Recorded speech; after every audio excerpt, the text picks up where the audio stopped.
While we try to be as helpful as possible, this podcast should not be considered as professional or financial advice. It contains general information only, and you should seek out professional advice for your own personal circumstances before making any financial decisions. Welcome back, guys. I'm Julia. And I'm Nick. And I'm Scott. And this is the Enthusiast Lab.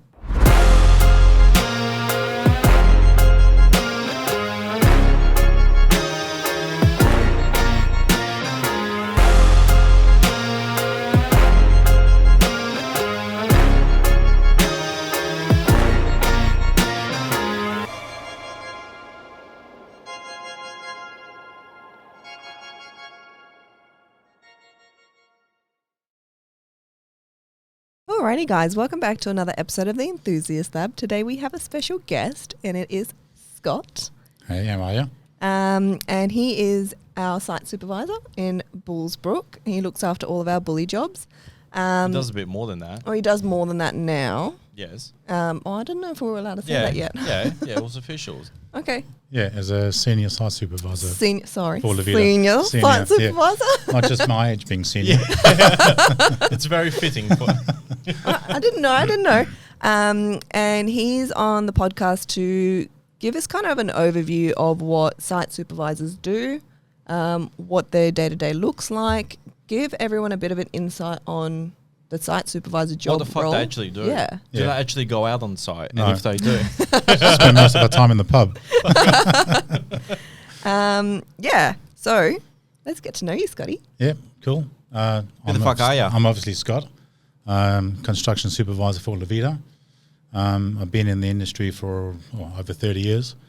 Original trade as a fixing carpenter, and then slowly got out off the tools and into supervising. Beautiful. And obviously you've worked with some of the most, some of the biggest builders, yeah. and some of the smaller ones as well. Yeah. Have you got your builder's ticket? I do have my builder's ticket. Yeah, cool. Do you find that having your builder's ticket is helpful? Yes, to a degree. There are supervisors out there that have been doing it for as long as I have, if not longer, without a builder's ticket, and with a lot of knowledge. Yeah, okay. Which you obviously get through the years of your experience as a site supervisor or trade, depending on your trade background. Yep. Okay. And you said that you started as a carpenter and you worked your way up to a site supervisor. Is that generally how you get into this kind of role? You start as a trade and you work your way up? Yeah, because your body gets too sore. You can't be bothered lifting the tools and the doors and all that sort of thing. And then it also depends on the sort of person that you are, if you want to end up being a supervisor or if you just want to stay on the tools. Some go from tools to supervise, and then it's not for them, back on the tools again. Mm-hmm. So it's entirely up to them. Have you found a lot of people who are site supervisors not have a trade background and go straight into supervising? Yeah. There are? Yeah, there are. Okay. So there'll be some that have done scheduling, but never been a tradie. Yep. Some of them have done drafting, never been a supervisor or a brickie or whatever trade. A lot of the times schedulers make pretty good supervisors because they know the job from the front end all the way through. Same with draftees.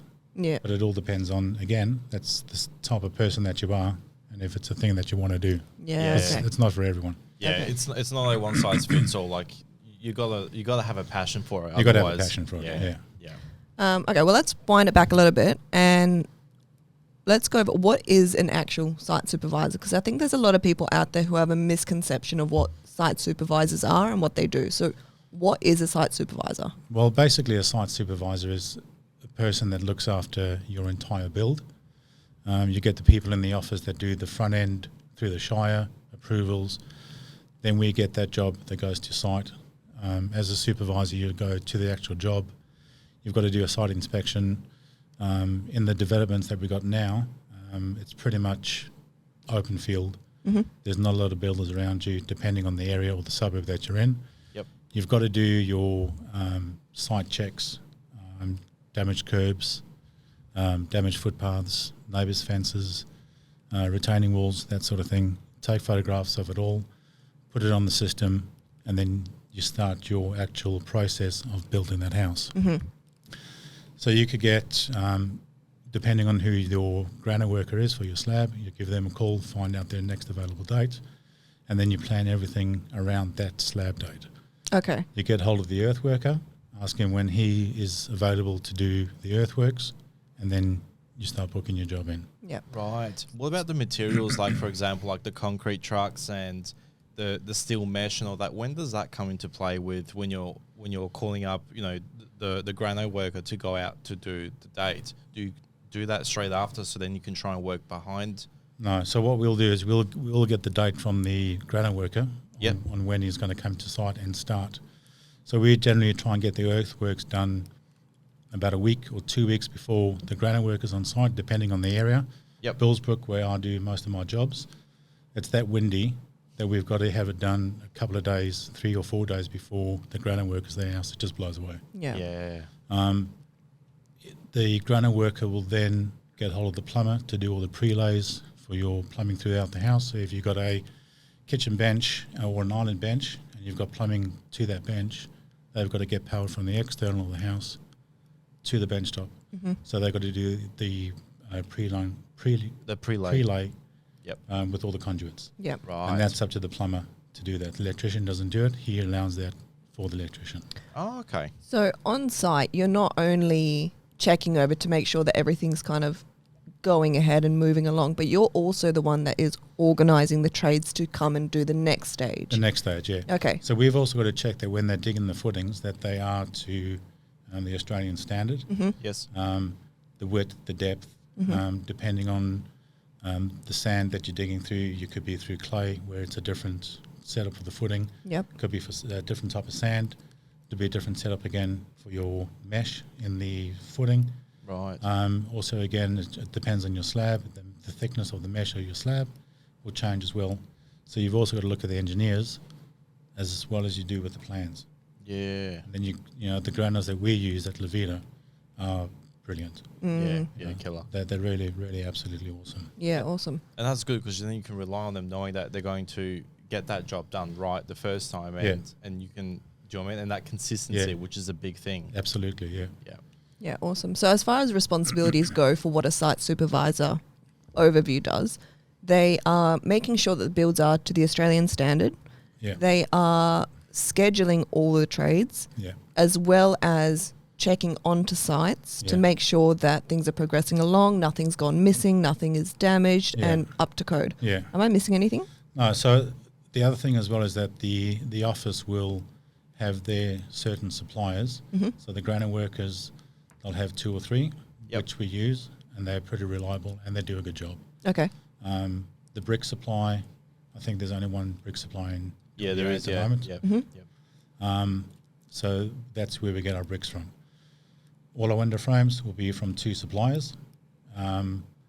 The brickie, we as supervisors source our own brickies, Okay. which will be our own nominated trade. Yep. Yep. Again, brickies that we've got, brilliant. Mm-hmm. Yeah. Roof chippies, also, if you don't have a good roof chippy, then you could be in a world ahead. Yeah. Yep. Yeah. You're gonna be in. for That's a okay. shit Just show. just shuffle the mic. Was it Ryan? Can you turn the aircon down? Thank you. Keep going. Yeah, so Roof chippies. roof chippies, you got to have a really good roof chippy as well. The roof chippy I've got in Billsbrook, Carl, he's awesome. Yeah. He's killer. Yeah, awesome guy. And then everything internals is normally through whoever the builder's nominated. So Yeah, so again, we do all our walls are dry lined, chip rock. We don't do float and set, only on 1 or 2 houses. Yep. that would be us. But yeah, but generally we do the chip rock. Yep. That generally takes about 2 weeks, depending on the supplier. They could get it done in a week.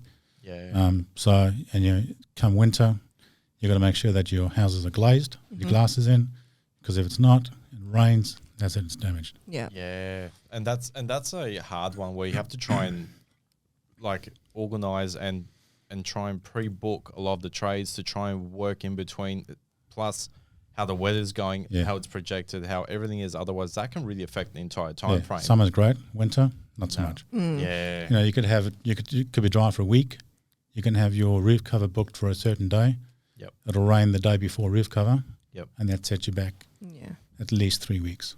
Yeah, right. So with the drip rock boards that we obviously use, and you've done both, wets, you've overlooked them both. A lot. Sometimes clients do get a bit concerned that having the boards is going to be a lot more noisier than a wet set wall, but obviously with how we do it here in WA, because it's double brick, obviously we're a little bit backwards in that end.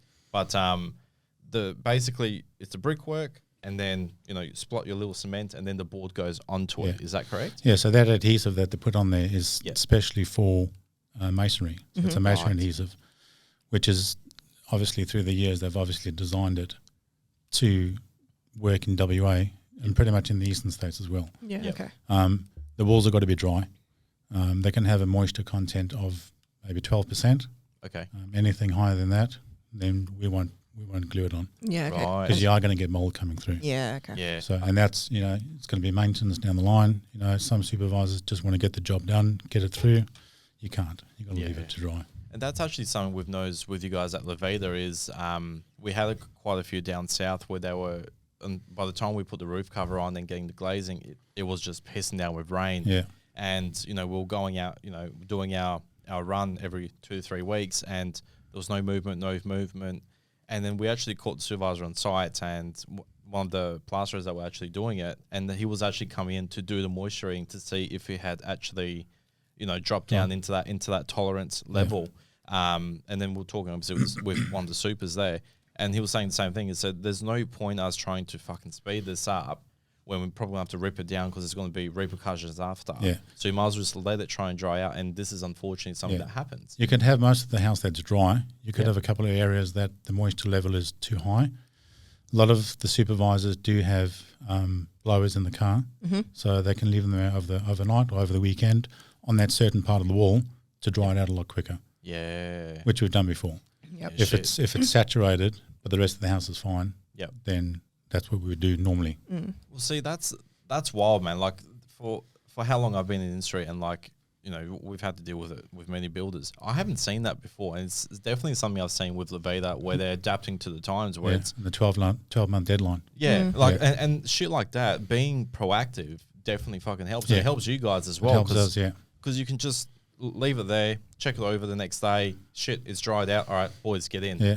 Rather than just wait it out, because trades have got to keep going. Trades have got to get paid. Trades have got mortgages to pay. That's 100%. So everyone's got to get their shit done. Yeah, that's it. No, and it's really cool to see, and for us to be able to explain that to people. Like, this is where small little bits and bobs, and we'll go through in more detail because obviously you're fucking a wizard when it comes to smashing houses in a killer time frame. But also, like, we've had obviously our investment home in Bullsbrook, and a lot of our clients have used inspectors, and we've looked at all the fucking reports, man. There's sweet fuck all. A few touch-ups with paint, which is going to get. You're always going to get. But the structural or any concerns like that, a consistency of it always being done. Like, obviously there's something there that we're going to try and dig all that info out of you today. Yeah. Do you want me to be able to reflect it and go, this is why it can be consistently done if you are a bit more proactive, a bit more adaptive to what the scenario is rather than just one job at a time, man. And even the company's proactive because they've got their own engineers that are going through our jobs that don't have a building inspector. Yep. And they're coming back with a report, and generally it's pretty good. Yeah, killer. A couple of a tie down strap might be missing 1 or 2 nails, or something small. A couple, a vent here and there hasn't been put into a weight pole or some shit, and just something like that. Something minor. Which is it's nothing structural. The house isn't going to blow away or fall over because there's 1 nail missing. Yeah. That trade will go back and fix it up. Yep. Photos will be taken, sent back to the office. Yep. Same with a builder's report. Yeah. Perfect. So Nick kind of led in perfectly, which is segued, yeah. Segued in. So it's a 2-part question. So how many, and I know this varies between builder to builder, how many jobs does a site supervisor actually look after? And to follow up on that, how do you prioritise the workload? You could have anywhere from, depending on, again, like you said, the size of the builder. Mm-hmm. You could be a bespoke builder and you could have 5 houses. Yep. It'll be something like Spattuccini or one of the bigger builders. Yeah, the big high-end ones. The high-end builders, yeah. And then the volume builder, you could have anywhere from 25 to 55. Yeah, shit. So it all depends. And then prioritise, it depends on when your jobs come in. Whatever job comes in is obviously a priority. Mm-hmm. Yes. So you build that home as you would any other home. Yeah. whether it's coming first or third, you've got to build. You're going to get delays. You're going to get some houses bigger than others. Yep. They've got what they call the skinny, which is on a 7 metre or 6.5 metre wide block. And then you get something in Bullsbrook, which is 4 or 6 car garage homes. Yeah, I know. Yeah. Garages as big as those skinny houses. So, the skinny houses sometimes take as long because it's the access where you've got 5 other houses in the same laneway and 0 access. Yeah. So it's going to take quite a while. Yeah. Right. So it's not always guaranteed to build a small home means you're going to have a quicker time frame because access on site and when the job goes to site, I'm assuming as well, if there's a shitload of rain straight when you're trying to get slab down, you're going to have delays. Yeah. Winter, summer, even if it's hot, a lot of trades don't want or can't work in 40 degree plus. Yeah. Well, no, I don't want to. So no, I don't want to either. No, I'd just rather stay in my ute with the aircon on. Facts. Or just head down to the pub for a cheeky brew. And are there any big challenges that you find that you face within getting up in the morning? Clickety clack as you get out, Again, site specific with the challenges. The skinnies, they're a challenge on their own. Yeah. Okay. Trying to get access, trying to get sand in, trying to get your bricks in, trying to get your materials in, trying to get a shed, trying to get a toilet on. You've got theft, you've got vandalism, you've got other trades, I'll need that lintel, so I'll just go pick that lintel up. Yeah. You get that, and it is what it is. It happens. Yeah. You just go order another one. Yeah. So, that'll put the bricky back, or you could put the roof chippy back if the steels get stolen or the roof timbers get stolen, or vandalised. It does happen. Do you still see a lot of materials being stolen out? And so I know, obviously during when we had the real bad COVID boom, timber was so fucking scarce, and we saw posts on social media and shit, people literally had the timber delivered and within 24 hours it was gone, stolen off site. Yep. Is there still a lot of theft in terms of that type of material, or really. It's come down a bit? It's come down a bit. Yeah, cool. Cement is, they'll steal that timber. It's select on what they need. They might need an LVL or a timber beam, and then there's one on Vida's side or whoever. I'll grab that, and then you got to order another one. So it's an inconvenience for both the supervisor and the trade because you've now got to wait however long to get that piece of timber, and if it's something that's quite important on the build, you sat waiting, and then the roof chipper's got to go start another job or go home. Yeah. So and you don't want to do that. You don't want to be sending the boys off home. You want them fucking working non-stop. That's it, exactly. From one site to another. Yeah, time is money. Yeah, that's it. And I know that we at Vida have a 12-month build guarantee. Yeah. Do you find that difficult? How do you kind of manage getting it within that 12-month? I don't know what I'm trying to say. I guess it's the speed of the speed of things, because we've seen other builders take longer to build their homes, especially during the COVID boom. We know that there was a lack of materials, there was a trade shortages. So how do we kind of manage that within Vida? Because that would fall under you guys as a site supervisors to make sure that it falls within that 12-month build guarantee. You need to have a relationship with your trades, right? If you don't have the relationship with your trades, they're not going to want to work for you. Okay. You've got to make sure that there's enough work from job to job. You've got to make sure that the rates are where they want them. Some builders will come in 10 cents more or 5 cents more on a brick or a square metre, and some trades will leave for that extra 5 or 10 cents. Yeah, okay. So you've got to have that rapport with your trade where you're not going anywhere, mate. Sit the fuck down. And it also depends on the difficulty of the job. Some of the roof chippies don't like jobs with a lot of hips and valleys and all that sort of thing, because that takes a lot of time. Okay. Right. Same with the brickies. A lot of them don't like doing the skinnies. Yes. They just want the bigger jobs where there's more walls to go up. Yep. And they're making the money a lot quicker. Yeah. Right. So you've got to make sure that your trades, your front end trades, are your important trades.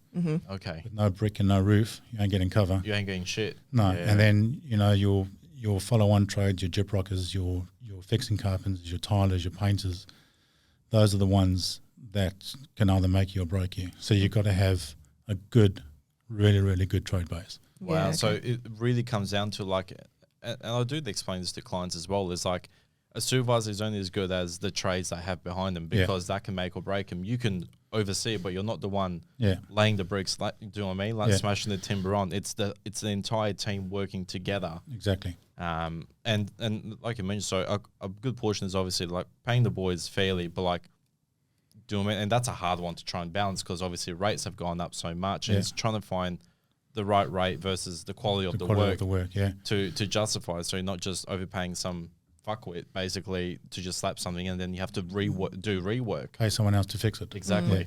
So that's where you got to have that good trade base. Okay. And then that's up to the supervisor. If a trade's wanting to work for you, you need to go have a look at his work, and you got to make sure that he's done that work, and not another brickie or another roof chippy, which has happened. Really? Yeah. So they'll say, "Oh, this is my job." You go and have a look at the job and go, "Oh, yeah, that's pretty good. Come on down." And then it's nothing the like first it. day is like, that's not what I saw the other day. Yeah. Things like that. So you got to be aware of that. Yeah. And as the supervisor, you know what's a good standard and what isn't a good standard. And Vida's standard is pretty much up there. Yeah, right. You see the builders' reports that come through. Yeah. And they're clean. They're clean. Yeah, the reports are good. You get an odd job that's going to have a few more items than you want, but you got to get your trade back in line. Yep. Oh, whip him back in. No, not like that. You've got to have a word and say, mate, you need to. You need to really head in. You need to up your game again, because you're starting to slip. Yeah.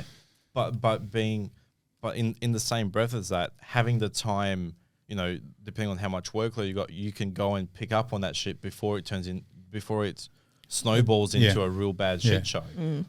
So if you're not going to your jobs and you're not checking your jobs, and you miss something one day, and you've booked your jobs ahead, someone else is going to come in and is going to cover up. Yeah. There might be a GPO that's missing. Yeah. Or a gas run-in that's missing.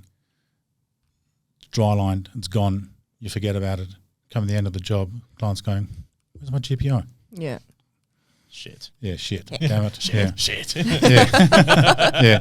So that's that sort of thing you got to keep on top of it. And you've also got to have more than one trade. You can't have just one painter, just one fixer, because you could have 5 jobs that come up for lockup at one time, and you need to get those lockups done so you can keep progressing on that job. Right. So you've got yourself 2 chippies or 3 chippies. Yeah. And generally, they could do a lockup in a day. Yeah. The doors, the shelving.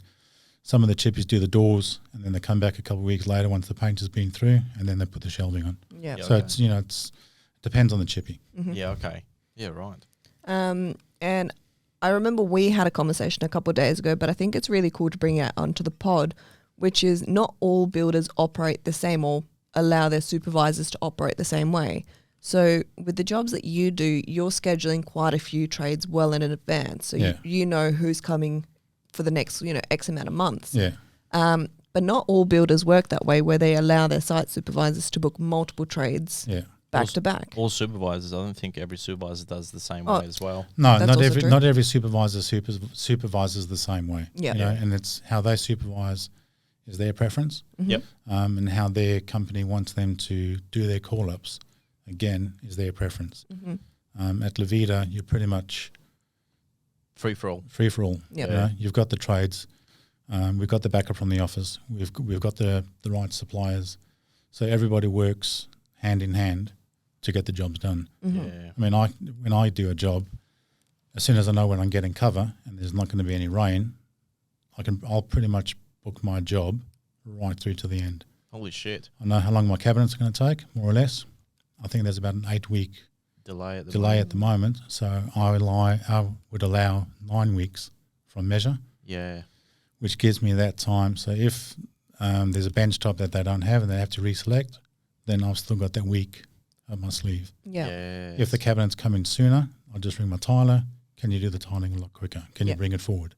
So that's the way I would book it. I give my tiler a certain amount of time. Some give a week. I give on average 2 weeks for the tiler to do his job. Yep. Then I get my measure.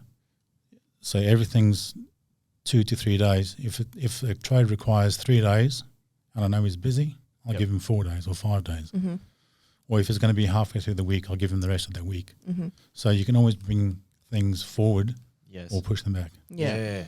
And that actually goes hand in hand, because a lot of our clients, especially the ones with Vida, is they get that portal that shows obviously a lot of it live, and that fluctuates. It'll Yeah. be, some things, and sometimes clients get concerned. We try and explain it to them, but it's good to hear it on the podcast where the dates will change. Yeah. Sometimes 100%. it'll be bang on, or we might be early, which is awesome. But if it pushes back, it doesn't mean it's the end of the world. It means something else has caused a delay, but it will Yeah. get picked up. Yeah. As long as the overall is still within the 12 months or less, Yeah. you're fucking laughing. Yeah. And we know those suppliers that have a delay Yeah. with your cabinets or your flooring.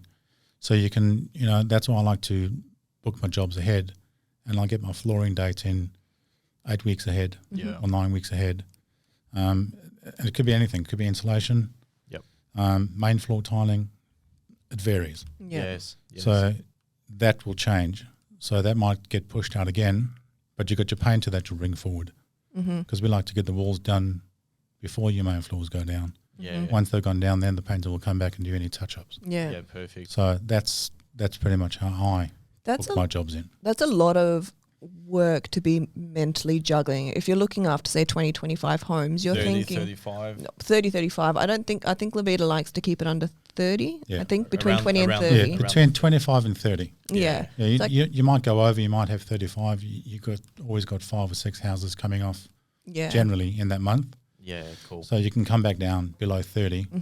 25 is the sweet spot. Yeah. Yeah. That's a lot of work to be mentally juggling, to be kind of aware and, keeping in the back of your mind that this house is up to flooring, but this house is up to brickwork. The next house requires the plumber to come in, Yeah, and so many other more. Do you have all of this into a system? yeah. We have a call-up system, which Okay. is through the companies I've worked through. Mm-hmm. This is probably right up there with the Oh, with the really? best of the call-up Okay. systems. Yeah, Yeah, awesome. it's brilliant. Yeah. Killer. So it allows you to book your jobs and allows you to send it to the supplier. Mm-hmm. The supplier can click on the call-up that they've received it, Mm-hmm. which on your sent date turns green. Yep. Then you know that they've called it up. Not everyone does it. Okay.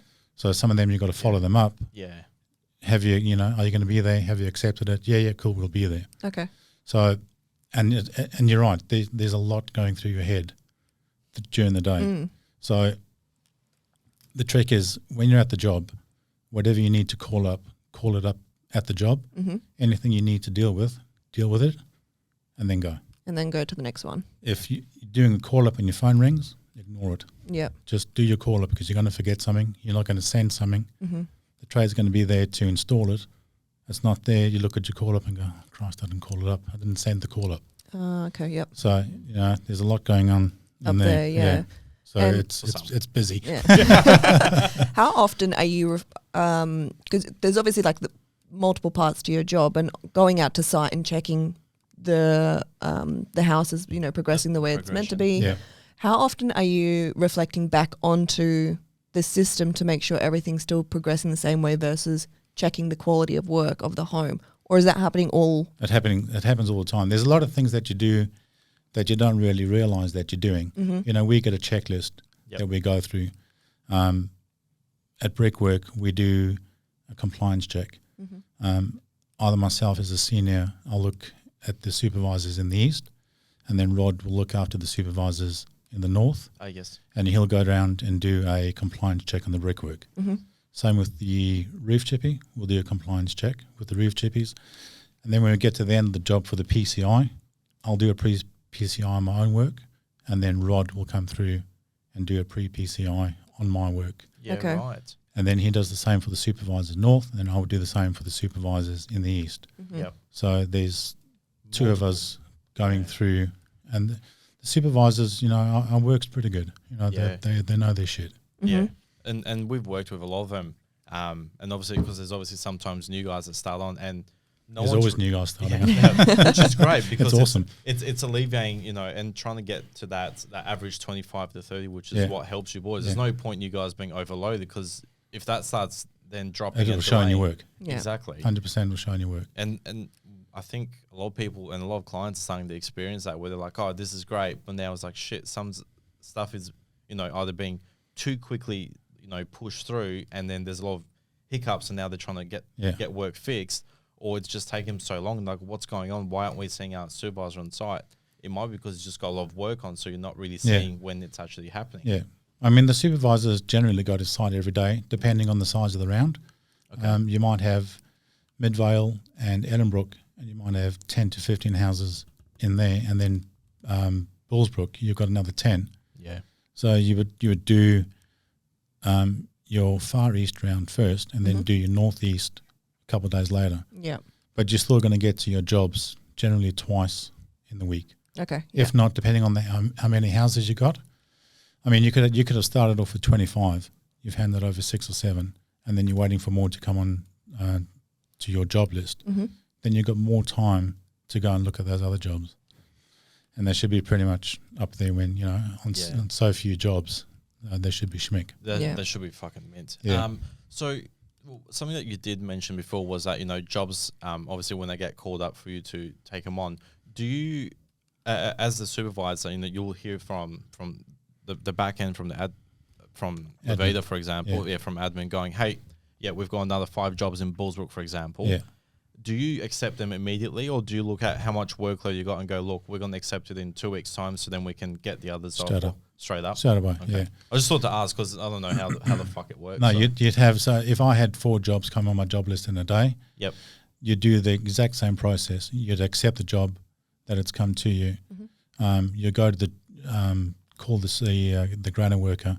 Yep. And then you'd start booking in those slabs. Generally, they want 3 to 4 weeks per slab. Yep.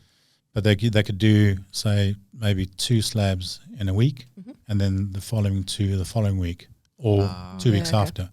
So you want to get that stagger. Yep. But then you might get a brickie that's got a bigger team, and you'll do the job in 2 weeks, and you've got another team that do that job in 4 weeks. Mm-hmm. Yep.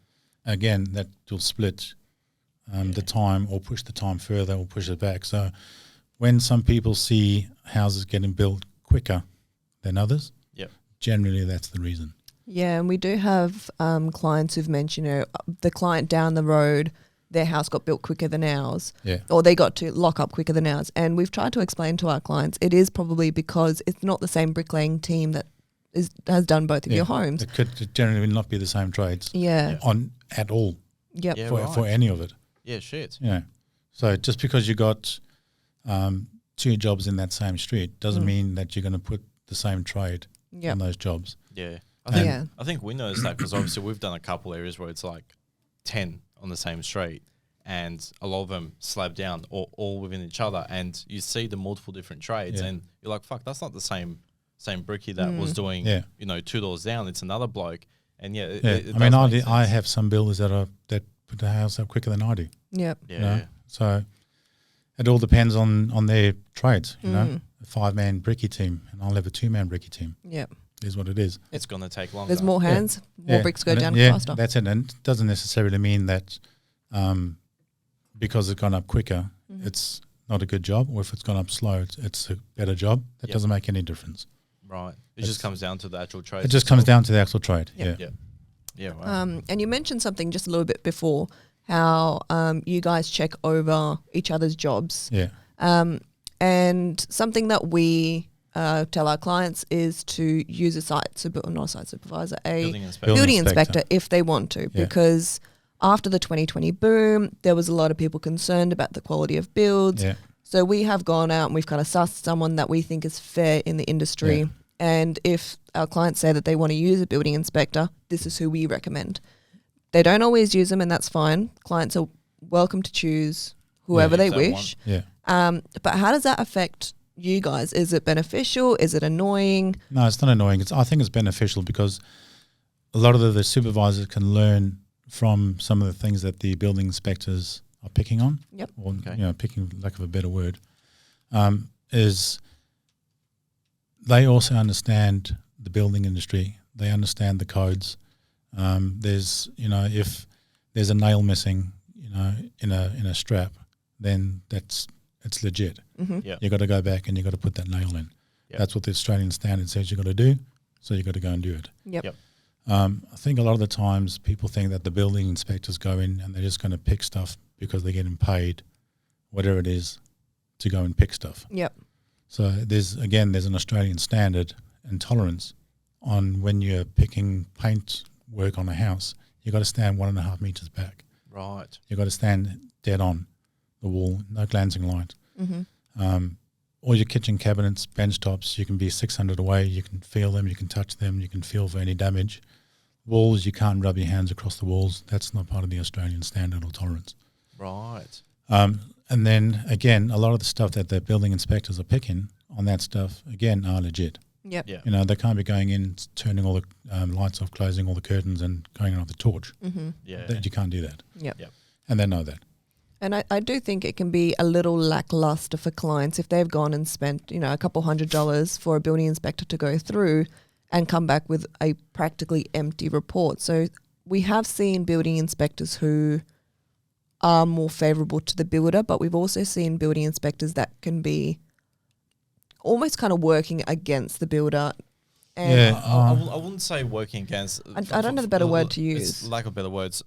What sometimes we've seen in some of the reports, and we've asked the client to query with the inspectors because it comes to they're trying to make something seem a lot worse than what it is. Yeah. Like, I think on the builder's report where they have major defect yeah, or minor defect. yeah. You know, major defect is there's a strap missing. It's not really a major defect. You know, everything else in the house is strapped except for that one purlin or whatever hasn't been strapped or nailed.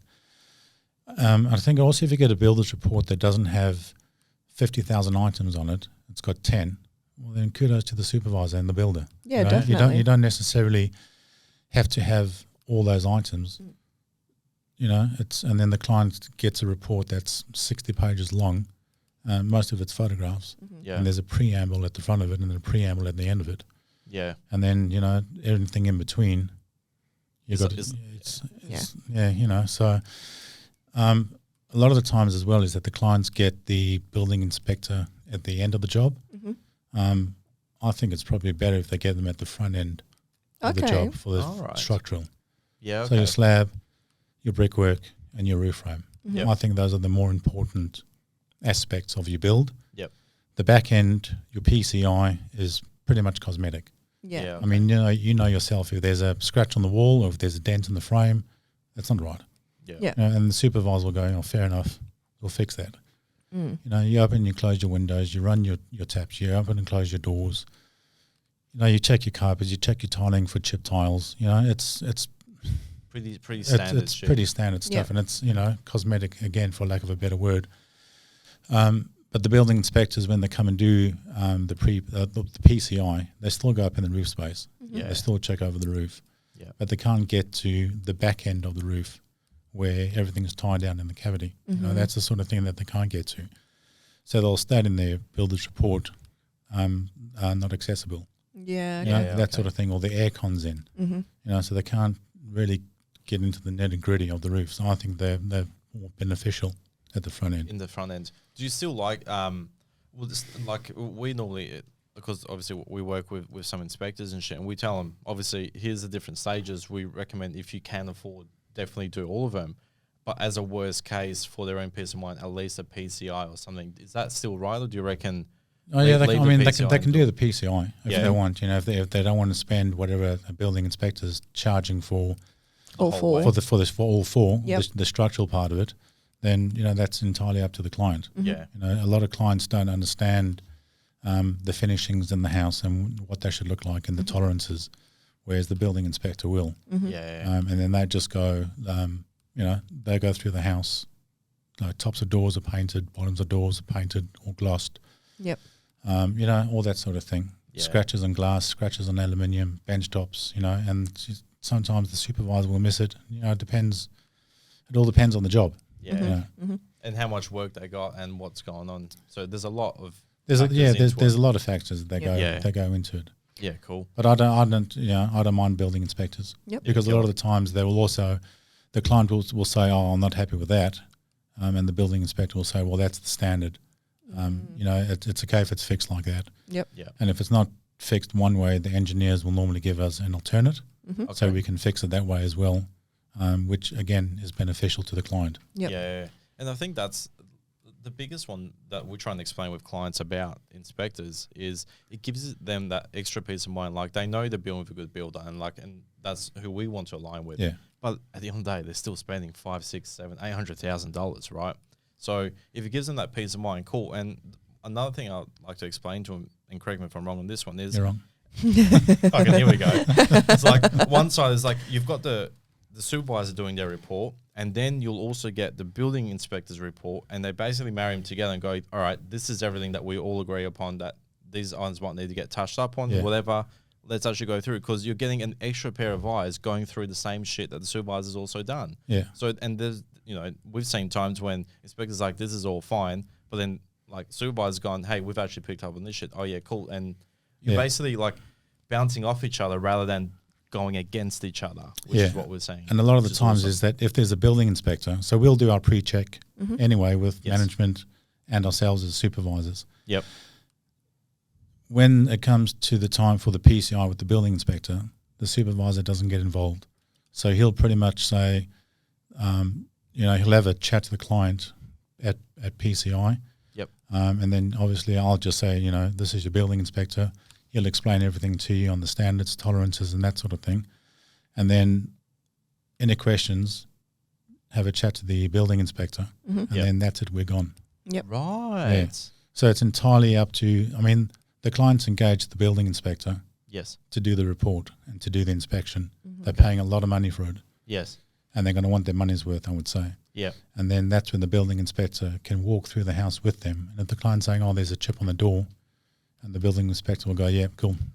No worries. That's fine. Yeah, that will be fixed. Yep.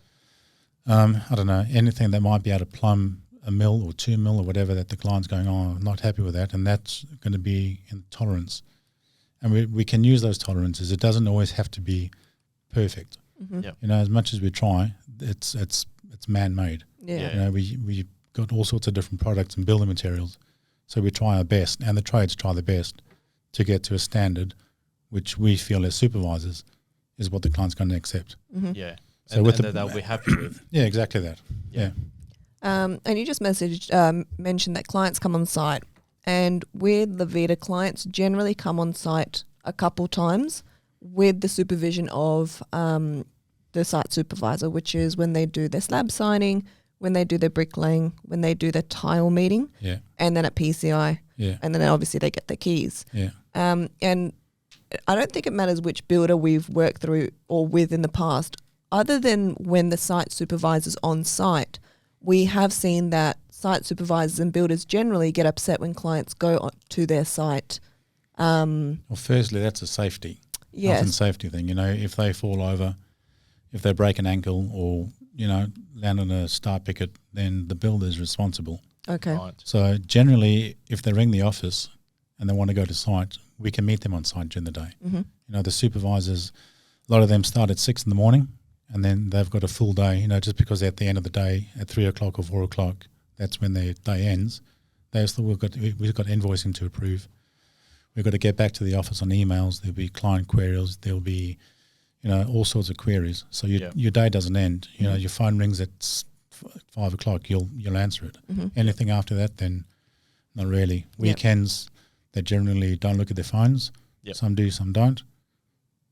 You do. I do. From time to time. I The do. pause is there because we're staring at Scott going, you've answered your phone. Yeah. So it all depends, and then, sometimes a client can go on site and there'll be something that they've seen that we might not know about. They might have a different drawer colour, or it should have been drawers, but they've given cupboard doors. It could have been a single oven when they requested double ovens. That might have been missed at pre-start.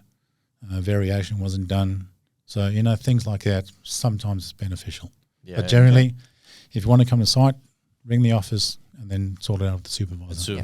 So with that, okay. And it's because of a safety thing for the clients, and it is because insurance-wise for the builder, they would be liable if the client comes on site. Well, in the actual building contract, there's actually a part that actually states that you are transferring the ownership temporarily to the builder in order for them to build the home on the site, because the owner owns the site. So you're transferring that ownership. So in doing so, that also means that it's pretty much our house until you get your keys. Until you get the keys. So I can definitely see where and again, it varies in different builders, and some of them get a lot more firmer standpoint where they're just going, stay the fuck off site, you're now trespassing, get out. You'll be invited when we say so in order to come on site.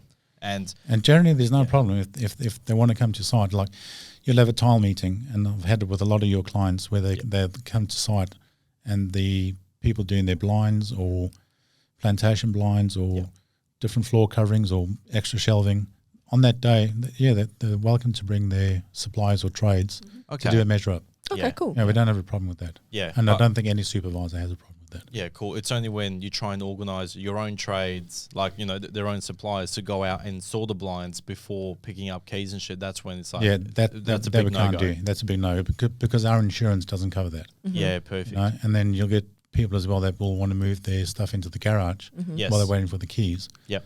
We can't do that either. Okay. Until such time as you get your keys, then you take occupation of that home. Yeah. Right.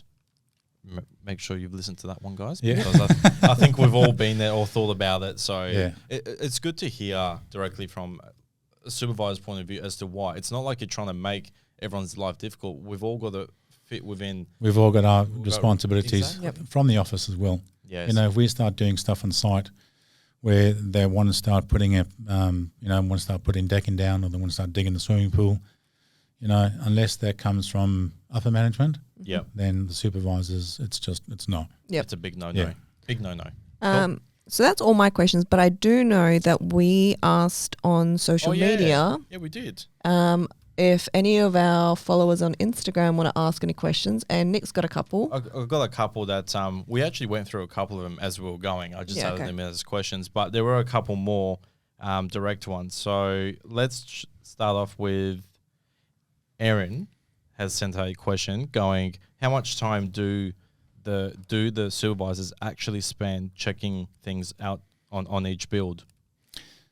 Depends on the stage that we're at, where we're checking up. So if you're doing a brick check, so once the brick is finished, we'll come through as a supervisor with a set of plans. We do measure each room individually. We check the plumb level, the compliance. So it could take anywhere up to an hour to do a brick check. Okay. Again, depending on the size of the house. Yep. Same with the roof frame. You've got to get your ladder out. You've got to get up there. You've got to have a look that all the nails and all the tie downs are where they are. So that you could go anywhere from, half an hour. And it depends on every stage. Okay. Tyler, you're going to be in there. You're going to have a quick look around. You're going to check that his miters are done properly. His grout lines are done properly. His falls are done properly. That's another thing, if you're having a tile meeting, is we do a tile set out for the client on how the tile is going to fall, or how the water is going to fall in that shower. Generally, we would start with 4 tiles in the middle of the shower and then work our way out. So we're getting the fall from all 4 corners. When the building inspector comes to do an inspection at the end, he'll be running the shower to see that the water is falling to the drain. 100% he'll do that. And if it's not falling the way it should, rip it up, start again. Do it again. But the building, some of the clients will have a lockup or waterproofing inspection. A couple of your clients coming up, yes, ready for waterproofing, will have that. So the building inspector will meet me on site and then sign it off if he's happy with it. If it's something that he's not happy with, we'll get it fixed. Either get him back or take a photo of it, and then we'll start the tiling process. Okay. So anything, and then your pre-PCIs could take an hour and a half. Yep. Again, size of the house. The finishes, you've got to go through the addenda, make sure that it's the right taps. It's, everything that they've asked for in the addenda that we know of is there. Okay. So in between, you're still visiting the homes. we're at the pub. In between, we're still visiting other homes at different stages. And again, it's all up in your head on where that build is. A trader will ring you up and go, oh, is that house ready for the shelving? You think, oh, is the painter there? Oh, no, you're all good. You can go in. Yep. And then you'll go to the job and the painter's a day early. Yeah. So, it's all that sort of thing. It varies during the day. Yeah. Okay. Okay, cool. Next one from Kalila. So, if they don't have doorknobs for outside doors, does that really stop all work on your home? No, it doesn't. If you don't have a door handle, that we normally, the Vida have a whole heap of temp handles. Okay. So we can still do a lockup if there's no door handle. Okay. If there's no door handle or there's no door, we'll just block it with a piece of timber. Yep. We'll either have the shopper door that you can go in and out of, or the front door. Depends on which one we've got to lock up. Or you could use the laundry door with your construction key. Yeah. Yeah, okay. So it shouldn't stop any progress. It shouldn't stop, so they should be able to still continue going. Because I would assume with her scenario, I think that sounds more like just before lockup, which is where she's a bit stuck at the moment. Yeah. So in terms of the actual trades, like, because if the house is still open, you can't try and organise, cabinets to go in, stuff like that, in case shit gets stolen. In case get broken into, not broken into because they can walk in. In case they get stolen, yeah. In case it gets walked into. Walked into, yeah, or walked out of. Yeah. So, it shouldn't stop. No. Okay, cool. So, Kalila, it shouldn't have stopped. FYI. Next one, Tichy M. Love. What is the one thing you wish people did not do? For example, when they come to site to look at progress. What's the one thing that you wish? One thing that you wish, or if it's not one thing, multiple things? Well, I don't know. That's a bit of an open-ended question because it could be anything. They might expect to see the garage handstand down, and it's not down. Mm-hmm. Yeah. Whoever's doing the handstand could have had an emergency job that came up. One builder might, put in a favour. Yeah. And then that pushes him back 2 weeks or a week or whatever. On the next one. Yeah. And then, you're trying to fight, and then, as a supervisor, we've got to start rebooking stuff, your garage door measure.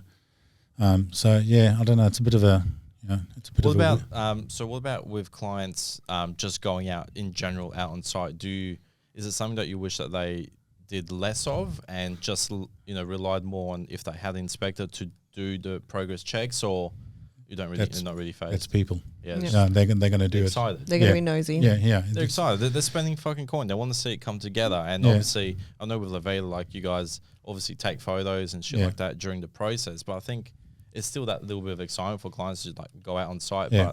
But they shouldn't be going on site. But they do go on site. And you try and stop it. But, as you say, they're excited. It's, it's their home. Yeah. And they want to see what they're building. They want to take photos. They want to show friends and family.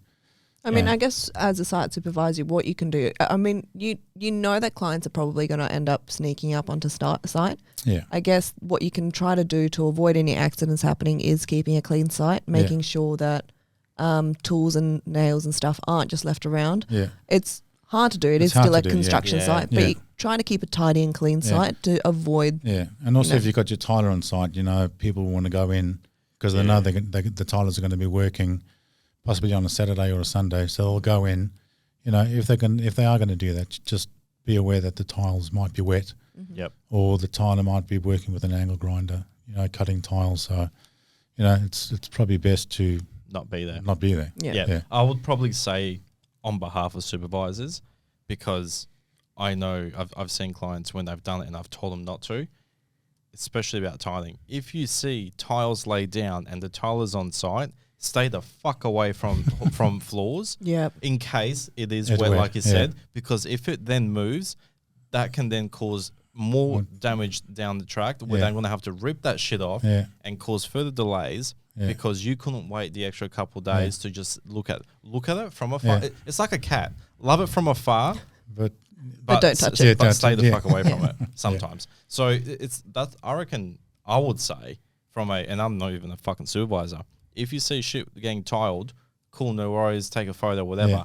Don't touch it. Don't walk on it. I know it gets exciting because you really want to see it, especially like going from a hallway into the living area to really see it come out. Walk around the fucking house and look through. Become a peeping Tom. Become a peeping Tom. That's what I generally say is that when we do the tile meeting, I'll say to them, the tiler's going to be here during the week and you're probably going to come past. Yep. And I do say to them, just be careful. If the tiles are wet, don't walk in them. Yeah. It's generally just the wet areas where the client will want to come and have a look. Yeah. The main floor tiling doesn't get done till a bit later on. It's locked up. Yeah, and then the tiler sort of locks the door. Yeah. So that no one can come in. Yeah, perfect. Because as soon as you start stepping on those, it's just a nightmare. It's a shit show. Yeah. Yep, absolutely. Let's see. I think we've got one more. Lucky last then? Una momento. I've got too many fucking screenshots. not things I can share here. I'm fucking with you. All right. Is a new home build quality so this is from Vish. Is new home build quality as good as it used to be from back in the day, say around the 2000s or pre-2000s? I think nowadays it's probably better. Okay. We've got better materials. Yep. We've got the engineering on the houses is better. The products are better. I think the trades, it's a completely different era Yeah. from pre-2000, to where we are now. Yeah. Everything is totally different, Yeah. completely different. We're not even using the same timber that they were using pre-2000. They were using jarrah as their stick roofs. Now we're using treated pine Yeah. or steel roof frame. Yep. So, I think it's better. Were they doing, in the pre-2000s, were they doing full copper piping back then? Or is that... No, they were doing full doing copper. full copper, Yeah, okay. and now it's copper joints with polyurethane piping? Yeah. Okay, cool. And that's actually maybe something I can ask if you do know. Obviously there was a lot of backlash with some of the shit that's happened recently about the polyurethane piping. Yeah, I'm not going to comment on that. No, not in that. Just in terms of, like, obviously Vida uses it. A lot of builders use them, like a lot of project builders and smaller boutique, as well as some of the high ends. Have you seen? Yeah. Alan, so like most builders are using that, or is there? Well, most builders are using that same stuff. That same stuff, but it would be a different product, I'm assuming, from what was used that's failing. Yeah, okay. exactly. Yeah. So, and that's the thing. Like, we've had some clients go, "I want full copper piping." Cool, we can't do that. Yeah. Like, you must have a nice budget then. yeah, It's not cheap. Nah. And that's the thing. It's like, I understand to try and alleviate one concern, but at the end of the day, if there are high-end builders using this and smaller boutique builders using this, and a lot of projects, small amount of hiccups with a certain product and a certain company at a certain time doesn't mean that it's shit. No. When you look at the amount of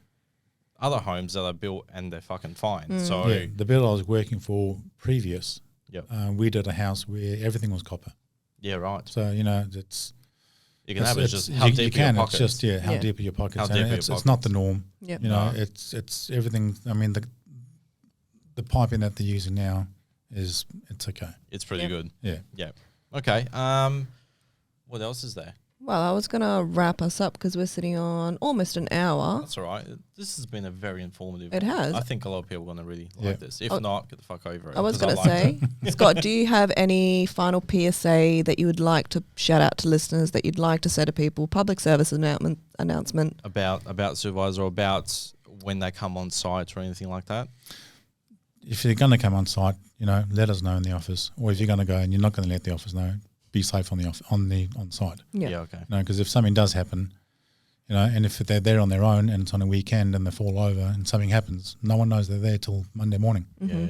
And then, it could be too late. Yeah. Just be safe, and it gets exciting, but just remember, it is a fucking construction It is a construction site, yeah. And be 100%. kind to your site supervisors, guys. Yeah.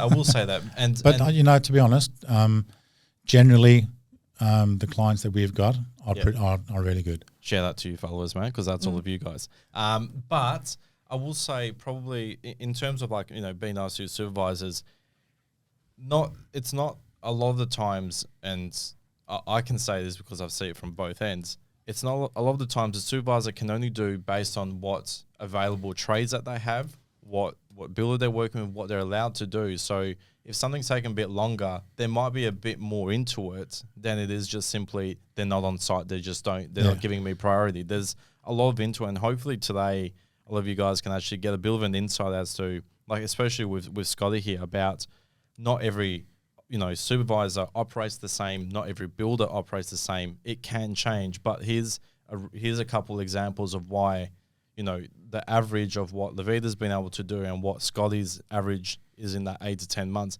This bloke's fucking done a couple in the 7, and I think our investment's just hitting 7 months from slab to But that's not to every keys. job. No. Exactly. And it fluctuates. Yeah, if your job is sitting doing nothing, it doesn't mean nothing's happening or nothing's going to happen. Yeah. With your kitchens being 8 weeks, there's other things that we can do. We can get the paving prep done. We can get the hard stand done. We can actually install the paving. Yeah. Yeah. A lot of my jobs, I get the paving down before the tiler's even been there. Yeah, I have noticed So that. at least there's progress happening on site, Visible to the eye. which the clients want to see. Yeah. Yeah. You know, there's a wait for garage doors. You know, at least if that hard stands down, by the time they come to put the garage door on, your house is finished. Yep. You're pretty much waiting for that garage door to go on. Yeah. So there's always something happening. The painter might come inside and start painting all the bedrooms, prepping all the doors and frames. Yep. That doesn't mean nothing's happening because you're waiting for cabinets. One final question, because I don't want to be here forever and ask you questions. At the final handover, or like at the PCI, or actually no, handover, if there are items that, you know, you guys have addressed some items, and let's say the garage door still isn't on and you guys go in to book in the handover, can it be booked in even though the final bits are done? And if so, how does that get away? Like, not how does the bill get away with it, but how does that work? Because I think a lot of clients think, oh, you're just trying to rush to get into a 12-month time frame and shit like that. A lot of the times the client wants their keys and they don't mind if the garage door isn't on. I've had one not so long ago where they moved in without the garage door. Following Wednesday, the garage door was in. Yeah, okay. A lot of the banks will sign off on the house, but sometimes they want a letter from a garage door supplier or an email showing that the door's booked in for that date. Okay. And I can show the clients on the day. Yep. We might have a couple of post-handover items which, you know, we deal with the client after handover, or the maintenance department or my maintenance trade Yeah. will get hold of the client and say, listen, I believe there's a couple of items, we'll come through and do them, or we can leave it for the 6-month or 12-month maintenance. Yeah. It all depends on the client, because I know that the clients are paying rent and mortgage and they just want to get in. And they just want to get in. Yeah. Okay, cool. And that's a common thing. Yeah. Right. So Well, that's a we'll good point. accommodate as much as we can. If there's a lot of items, then we would hold back on the 10 days, because we're allowed 10 days from contract. Yeah, okay. That as soon as you've signed and you from PCI, we have those 10 days. Building inspector, generally we take those 10 days. Yeah. Just to make sure that everything is fucking taken care Yeah. of. So then when you come in, it's all done. So there's less. Yeah, if there's trying something to like an aluminium sliding door that's something on it's damaged, a cracked handle or whatever, we've got to wait for our supplier to get to provide a new us one. Yeah. to provide a new one, and that might take a month. Yeah. Yeah. And if the client's happy to wait, then you know they can still operate the door. It's just It's just that one bit. that bit of damage. Yeah. Yeah. And I think we went through the rest of it, like theft on site and shit, and that all comes into time frames and everything. It's like there's a lot to it. Do you have a preference on having jobs try and get in just after winter or during summer? Is there a preference on when people attend, or Like have you autumn. seen a pattern? Have you seen a pattern where the builds tend to be a bit more quicker because the pad goes down a bit, you know, in a certain So if season? you're getting something poured at the end of winter, Yep. then you're laughing Yeah, okay. because there's you might get a bit of rain November. Yep. Other than that, it's full steam swing. ahead. Yeah, It's yeah, full yeah. steam ahead. Yeah. Okay. Then you're getting January, February, where it's 40 degrees. Go to Bullsbrook, it's 46 degrees. Yeah. Some of the trades, a lot of my trades work. Some of them, you know, it's just It's too much. It's too hard, rough. Yakka. Yeah, Yeah. it's too hard, especially the brickies. Yeah. It's- That's really hard. Yeah, It's fucking hard work, man. I tried laying a couple bricks. Fuck that. And yeah. I've seen some of the clients try and lay some Yeah. bricks. It's a labourer's job and you're standing in the sun. You're Yeah. not, Yeah. working in an air-conned room Yeah. kind of thing. So, Yeah, and you got the wind pounding you as Yeah. well in Bullsbrook. It's horrible. yeah. Well, thank you so much, Scott, Yeah, for coming no, on it's a board. pleasure. And really appreciate you coming Yeah. on and shedding some light. Yeah. Fucking legend. Yeah. Stop it, yeah. I hope this has been informative for you guys. If you have any more questions, send them through. We'll try to get them answered. We'll try and get Scotty back on here. It How long does it take to get me here now? may take another 12 months, but we'll get there. We'll get there. Scott, do you have anything to plug? Anywhere that you want to plug? No, not really. No? Okay. No. Cool. Well then, plug. You can find Mr. Enthusiast on Instagram, Facebook, TikTok, website, Google, YouTube, Apple Podcast, and Spotify. Yep. If you could leave a rating or a review, that really helps us in the back end. Well, I mean, we can plug Vida, obviously. Oh, okay, yeah. He's the senior Supervisor. Yes. Senior. He's got so- the look. He's got the He's looks. got the look. He's got the looks and the title to, Don't to reflect it. give you the grumpy attitude as well. So plugging Lavida, you can find Lavida on www.lavida.com.au, Yeah. I believe. And They've- Vida Homes are on Insta and Instagram, Facebook. Facebook, and I think TikTok as well. Yeah, they are. Yeah. Or just Google them, guys. Or just reach out to us and we'll give you Lavida anyways. And if you're in that northeast corridor, you most likely will see Scotty in this fucking Ranger. Say hello to him. Make sure you say hello and buy the bloke a fucking beer Yep. or a coffee. All right. And just remember, guys. We're not here. To fuck spiders. Fucking oath. Bye. See ya.